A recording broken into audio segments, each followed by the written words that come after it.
Yeah, it's time to start the show. Off the top rope, 4-figure leg lock. Ric Flair with the chest chop.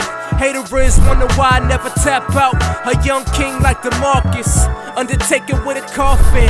Choke slam so often. Stone Cold Steve Austin. Man, the boy keep flossing. Man, the boy keep talking. Welcome to another episode of Wrestling with Things. David Joseph, joined by Sammy Joseph, to give you this talk show about all things entertainment and sports and entertainment. And we are going to bring up two of the most entertaining, emphasis on entertaining, stables, factions, groups, gangs, whatever you want to call it in the term of pro wrestling, The New Day and The Shield.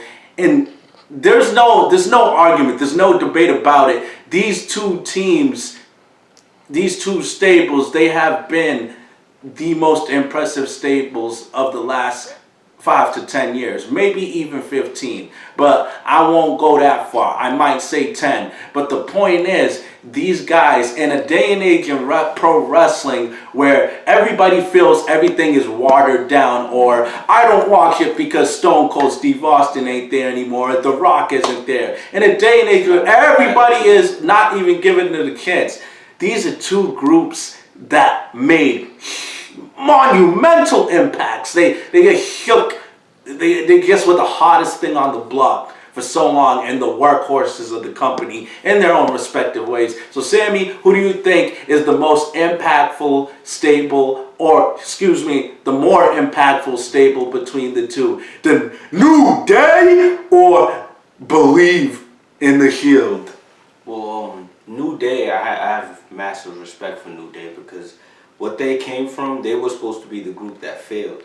And they were supposed to be the group that were nothing but comedy characters and just, you know, cheesy and all the things wrong. They were all black, you know what I mean? Yo, he went there. No, he went there. Seriously, every single member was black, so they were supposed to be the group that was thrown out in the wolves to fail, but they rose above it, and they sold the merchandise. They were funny. They brought, you know, all the Twitter talk and the Facebook talks to... They're current and trendy. But if we're going legacy-wise, you know, I gotta go with the Shield, because the Shield kind of gave the same feel as the NWO, but smaller. Like, they were a group, like, week by week. You didn't know what they were going to do. You didn't know when they were going to strike. They were unpredictable. They all had that star-studded aura around them as individuals, and we knew right after the group expanded they were going to be main event individuals, so I got to give it to the Shield. Listen, I have massive respect and I admire both these teams. As you said and pointed out, and that was well said, you did make some good points. I sympathize with some of your points, but I have to disagree with you ultimately.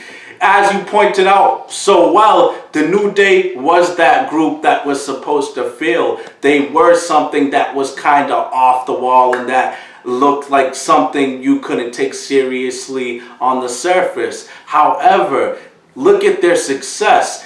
They are always one of the top merchandise sellers. People could laugh at Bootios and New Day underwear all they want, but they're selling like hot cakes. Alright? So, in fact, I need to get me a box of Bootios, because I don't know what happened. Somebody either stole it or threw away the box. Someone was hating. They're good.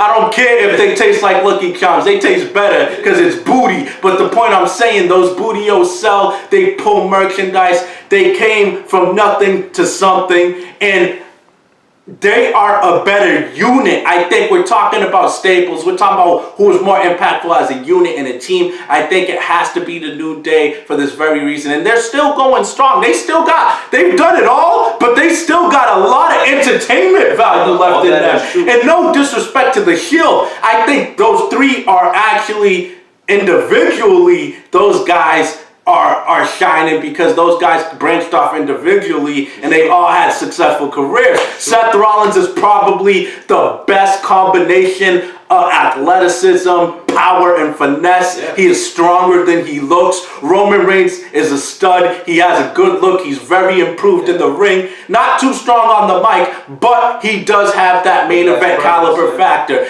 Dean Ambrose still spits fire on the mic. I've criticized him a lot, and I still will. But at the end of the day, he is consistent in what he brings to the table. Yeah. But together, as much as I like them together, I feel like New Day's chemistry just shows that much more. Their comfort level with each other, they are on another level, and their promos are more entertaining. Well, I would definitely say that. Well, if we're going, they're more of comedy. They had more of a comedy, vibe to them. That's why you say entertaining.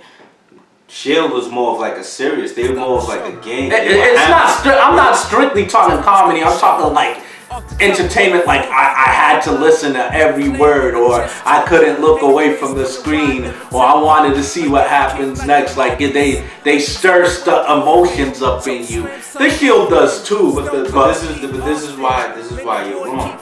Traditionally, when you look at groups, what groups are supposed to do is create single stars. They're supposed to mold into single guys. They're supposed to give you more after. And nobody did that better than the Shield.